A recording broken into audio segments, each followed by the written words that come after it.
Welcome to the Kickstart Your Coaching Edge podcast, where it's all about getting real around all things coaching.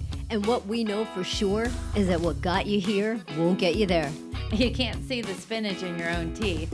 And finally, hang on, because this one's really deep. Once you realize that you are the traffic, everything makes complete and unadulterated sense. What'd you say? I said, are you ready? I am. We are back again for this episode where we are continuing on the discussion of emotional intelligence based off of EQI 2.0. And we are on to another composite, Karen. We are. We are going to talk interpersonal composite. I love it. So there's 3 different subscales that go into the interpersonal composite, and they are interpersonal relationships, empathy, and social responsibility. So this is about others. It is. It's about others. It's about others. It's about other people and how we interact with other people. So a couple of episodes ago, we talked about the self-perception composite, which is all about you as an individual. This one is about you in relationship to others. So, Karen Sullivan, which one are we going to explore first? Well, before we explore, Jen, I just want to throw in here also that this is about that really kind of healthy, beneficial engagement. And with these composites, it's like you said, right? It's about being responsible, but it's about being sensitive. It's about being dependable. It's about having good social go-to kind of skills here. So, so we're going to talk about interpersonal first, and this is interpersonal relationships.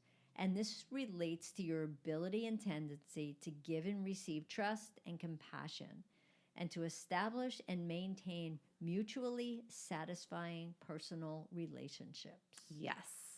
This is about, and it can be family, friends, people in the community, interacting with others, team members, etc.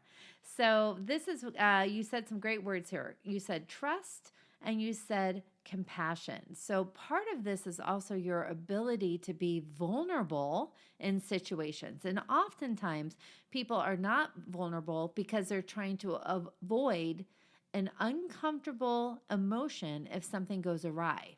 Right? So it's vulnerability is there's a risk of what you'll think of me or rejection, etc. So part of interpersonal relationships is being able to be emotionally at risk, but you also get that reward. So also some other things that come into this are about having rapport with other people. Yeah, and I think one of the big things too here is it's about boundaries too. Right? It's about really, it's connecting with other people, being connected to other people. It's about trusting people. It's about being involved with people. It's about that connection piece. And it's about boundaries with those relationships. And I think that sometimes when people tend to have too little or lower scores on the EQI and the interpersonal relationship section, it's you're kind of isolating yourself. And it's that lone wolf thing, and you kind of just all by yourself. Yes. You're gonna start singing? No. All by yourself? Oh, no. Okay. That's a hard one. Starts a little too high for me. Okay, I get that. All right. So great. So going on, should we do empathy or social responsibility? We are going to go into empathy. Let's go into empathy. And empathy is your ability and willingness to take notice of and to be sensitive to other people's needs and feelings. Nothing more than Feelings. I love it. So empathy is great. So the key thing here is empathy is about being able to understand why somebody is experiencing what it is that they're experiencing. There's a difference between empathy and sympathy. Sympathy is I feel sorry for you, which then puts things into judgment, versus empathy, which is about I understand this must be difficult for you. Jen, I heard one time the difference between empathy and sympathy, or that let's say with empathy, let's say you're in quicksand, right?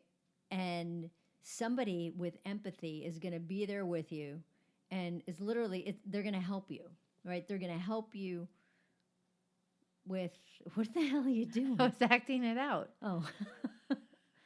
Like what are you doing? So they're going to help you, right? They're going to throw you a lifeline and they're going to be there for you.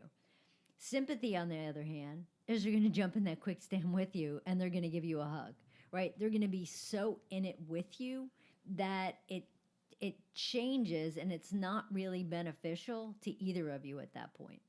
Yeah, I was acting it out. I was being the person like on the shore of the quicksand ledge, reaching down to help to get the person up as opposed to being in the quicksand with them. Oh, all right. I thought you were like giving me some signal that I'm not talking directly into my mic again. I totally understand. But empathy is something I think is needed, oh boy, a lot right now. Just with everything that's going on in the world, and people have such strong opinions about things that we're sometimes failing to put ourselves in other people's shoes or to understand what their perspective might be. So being able to have empathy is key in terms of building relationships, working with other people in the office, helping people sort of manage the ups and downs of life. Yeah, and I think too, this is about awareness, right? It's about your awareness. It's about being appreciative of other people and what, like you just said, being in their shoes and what they're actually going through. Love it. Let's do the last one. And the last one is social responsibility. So this is your ability and tendency to cooperate and contribute to the welfare of a larger social system, to have and act in accordance with a social consciousness, and to show concern for the greater community. Love it. A lot of different things come into this category. So this could be something if you have a strong call to volunteer or contributing to the more collective, I guess. There's sacrifice that comes in here, caregiving, support, and really cooperation, and making sort of the world a better place to say we're all in this together. Yeah, it's about care and concern for other people, right? The community, the environment, all those kind of things that pop up there. Yep. So these three really have to do with other people and your relationships and your community and feeling like you are a part of something just beyond yourself. Anything to add? That's it. It's bigger than you. Bigger than you. Bigger than you. So I just want to also remind you that we do have our free webinars coming up this Thursday and Friday night, which is October 28th and 29th of 2020. And it's the two-part series of Igniting Change Through Emotional Intelligence. We're going to be breaking down whiteboard workshop style emotional intelligence, the game changer for play to win culture transformation. And then on the second night, we're going to have deconstructing team coaching trends, which are the 3 key insights for longer term engagements. So please sign up for that. Go to kickstartyouredge.com/lightitup and join us this week. Bye. Hey, everybody. Thanks for listening to the Kickstart Your Coaching Edge podcast. Craving more in-depth discussions? Check out the Get Real Inner Circle with our no BS in-crowd of coaches. Join live coaching discussions, breakdowns of coaching calls, and have some fun while you're at it. You're going to want to go to kickstartyouredge.com/inner circle. It's time to get real.